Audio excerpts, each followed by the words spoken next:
Hi kids. Well, it's back to school with Pastor Mike. Last week you had a music lesson with my great uncle, Mr. Ludwig von Stavig, and you learned all about the piano. Well, today's lesson is one of the best subjects ever. Not really, not for me anyway. Math was always the one I struggled with the most. And so therefore I have a good friend of mine coming tonight to teach you all about math. So here he is. Hey kids, Pastor Mike has asked me to step in and teach you math. And my name is Matth-ew. See right here, Mr. Matth-ew? And you really got to emphasize that ew part. Like, say it really nasally. Ew. Matth-ew. Got it? So anyways, he asked me to teach you a math lesson today. So right here on the board, I have us set up for a nice, easy math problem. It's going to be so much fun. It's my favorite subject because I was obviously named after it too. So let's get started. Here's the problem. So y equals x squared plus 5x plus 4. You could also say x to the second power. Oh, wait, I got one right here. So, let's figure this out. So first, we're going to have to solve for x. So, we still have to keep it in this form. We're going to go y equals, always good to start with that. But then we're going to change this little doohickey up. We're going to factor out some parts. And we're going to make x plus, now we got to see how many times can 4 and 5, we got to figure these two out together. So if I did 4 right here, and then we do x again, because x times x equals x to the second power, plus 1. Let's see if this works, all right? So these parentheses mean multiply. See these parentheses? So we're going to do x times x is x squared plus x times 1 is x, or 1x. Let's get rid of that. Plus 4x. Got it? You see where I'm going? 4 times x plus 4. And then, keep that there. We're going to simplify it. Equals x squared plus x plus 4x will actually equal 5x plus 4. Oh, looky there. It's the same as up here. You see that? Here and here. So, this works. We can keep this part. Let's get rid of that. So we just wanted to make sure that worked. So these work together fine. So, next, I'm going to switch sides. You know, always want to keep on the balance of even sides. You know, you can get a little thrown off going one way all the time. Anyways, let's go.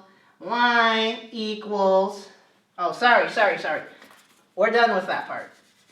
I'm sorry. I wasn't thinking, kids. Okay, switching back. So we want to solve for x now. That's as simple as we can get right now. So we can use this equation. X equals negative b plus minus square root of b squared plus, not plus, sorry. minus 4ac all over 2a. Pretty cool, huh? That's the long way of doing it. So we're going to do the short way though.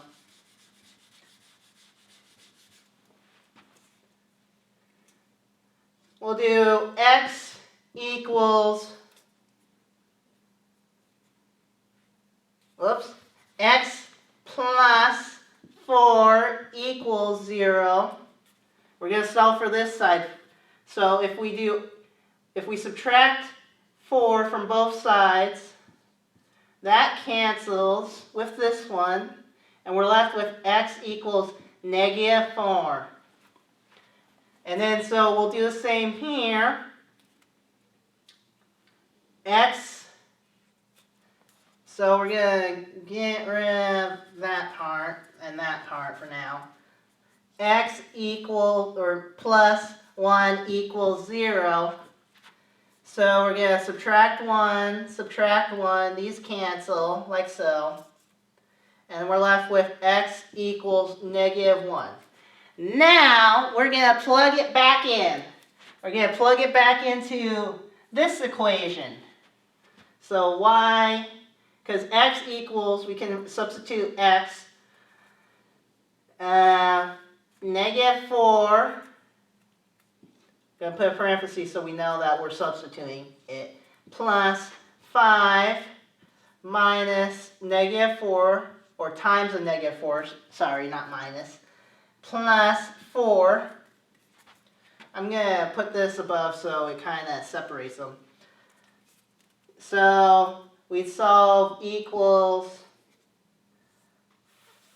16 plus 20. Actually, the plus and the minus make a minus sign because you're multiplying them together.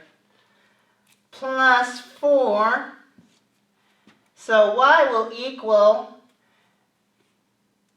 16 minus 20 is negative 4. Negative 4 plus 4 equals 0. Guess what? We solved part of it. We still have this other side to do too.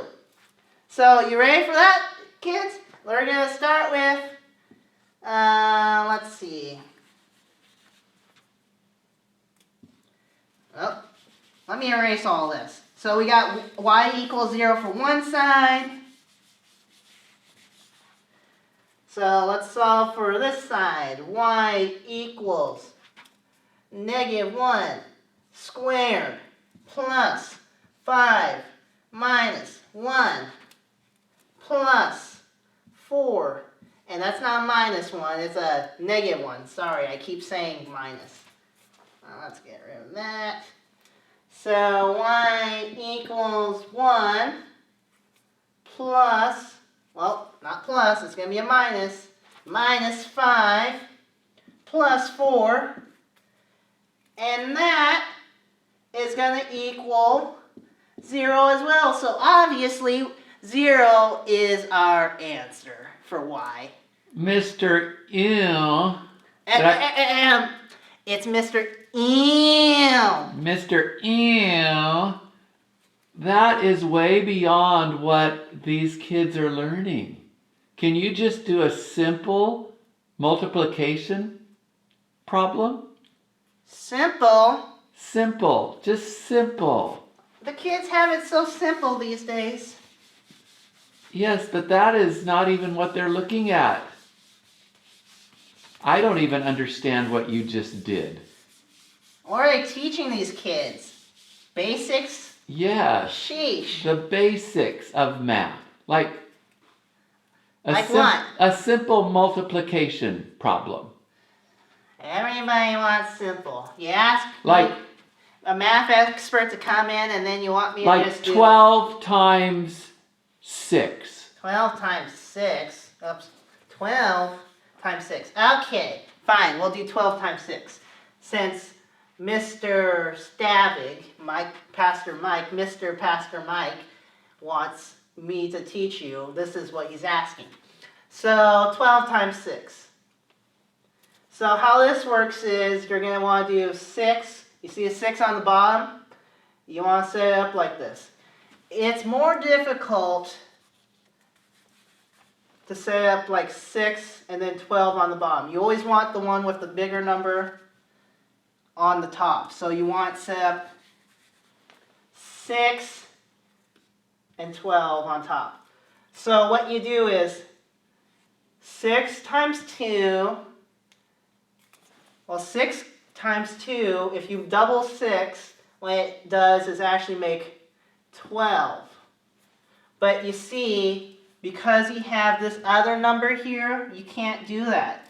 So you just take the first number in the row, which is the 2 from the 12, you move this 1, and you place it right up here. Got it? And so when you do this, what that becomes, you add it to this.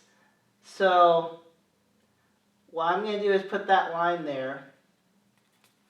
Actually, no, I'm not going to put my line there. Sorry. So what you would do is put the add sign right here. So 6 times 1 first, you do that.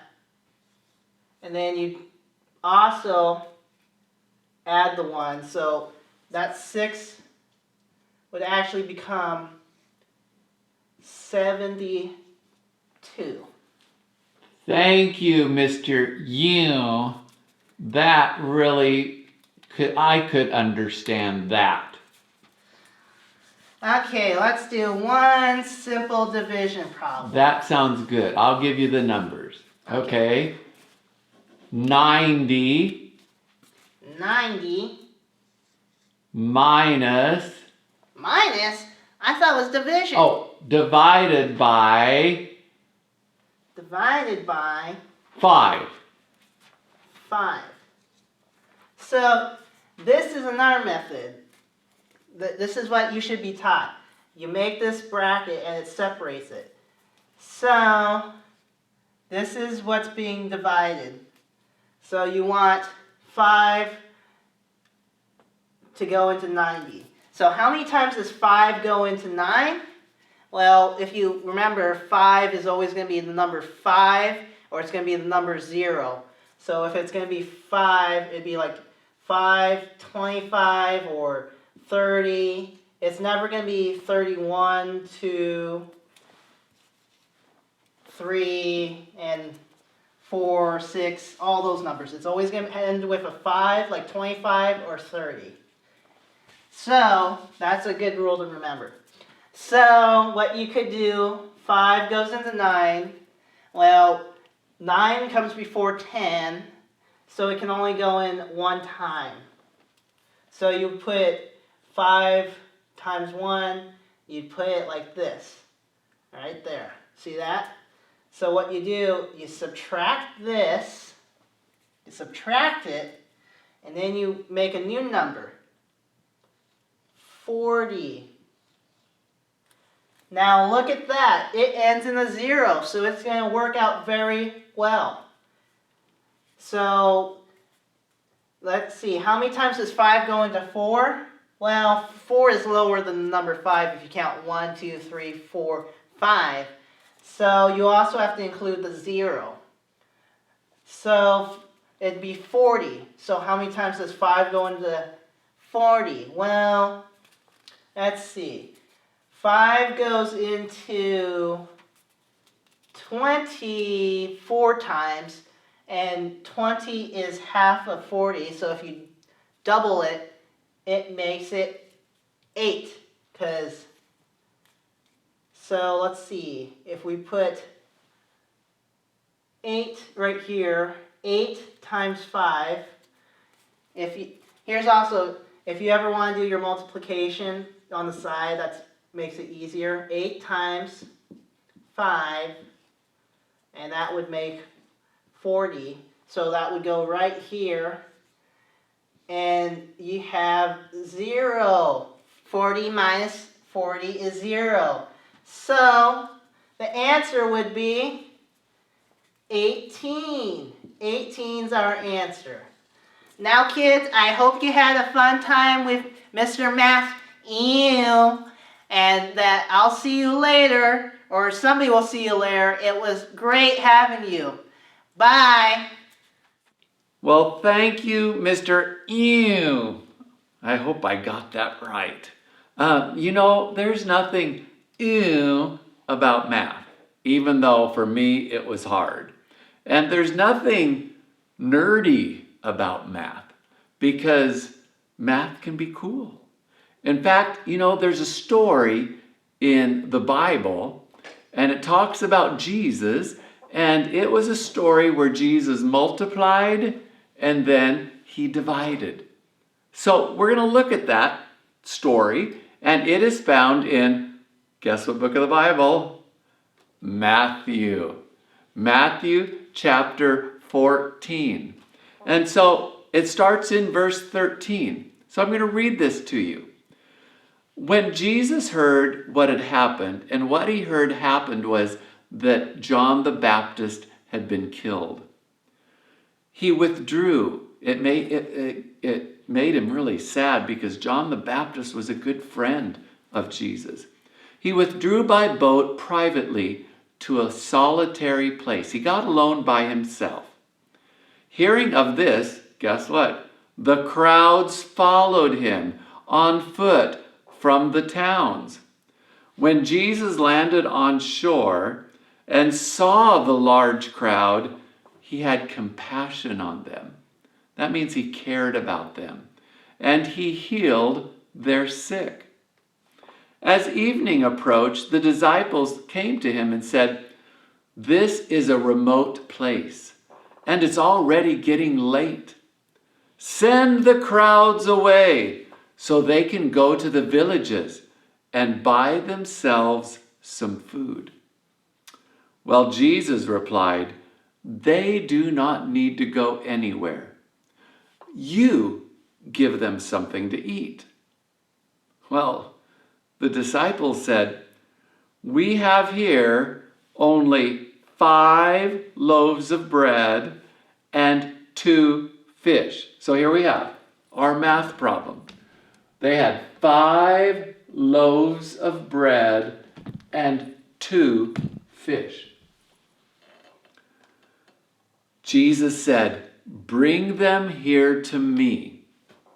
And he directed the people to sit down on the grass. Taking the 5 loaves and the 2 fish, looking up to heaven, he gave thanks and broke the loaves. Then he gave them to the disciples, and the disciples gave them to the people. Now, in other Gospels where this story is told, it says that Jesus told the disciples to break them down into groups of 100 or groups of 50. And so we're just going to say they broke them down into groups of 100. So we have a whole bunch of 100. We have 50 groups.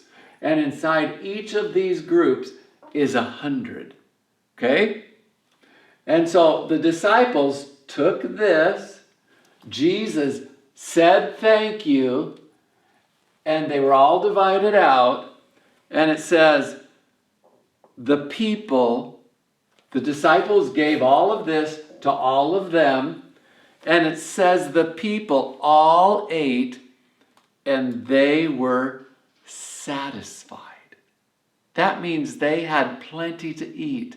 They were no longer hungry. They were full. They were satisfied. And then, after everybody ate,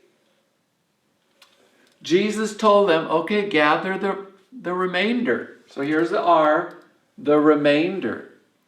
And the disciples picked up, remember they were all satisfied, but the disciples picked up 12 basketfuls of broken pieces that were left over. So here we have 12 baskets, and those baskets were full of fish and bread. Now the number of those who ate was about 5,000 men, besides women, and children. So Jesus fed more than 5,000. We don't know the exact number. We just know 5,000 men. But there were women and children there too. And Jesus fed all of them with 5 loaves of bread and 2 fish. Now, in one of the Gospels, it says there were 5 small loaves of bread and 2 small fish. And you know what else it says? It says that they were given to the disciples by a young boy. And his, maybe lunch, fed everybody. So what does that tell us about Jesus?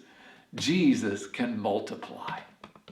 He can take that little that we give and he can multiply it. So if you give $1 and I give $1 and somebody else gives $1, that adds up. Or if you give a can of food here and I give a can of food here, and then Jesus can take it and multiply it, whatever we give, Jesus can multiply it. And that is exciting. God can work miracles. And this was one of the miracles Jesus did that involved multiplication. How cool is that? All right, enjoy math this week. Study hard. Remember last week in music we learned practice, practice, practice. Well, guess what? With math, you got to practice, practice, practice. We'll see you next week for Back to School with Pastor Mike.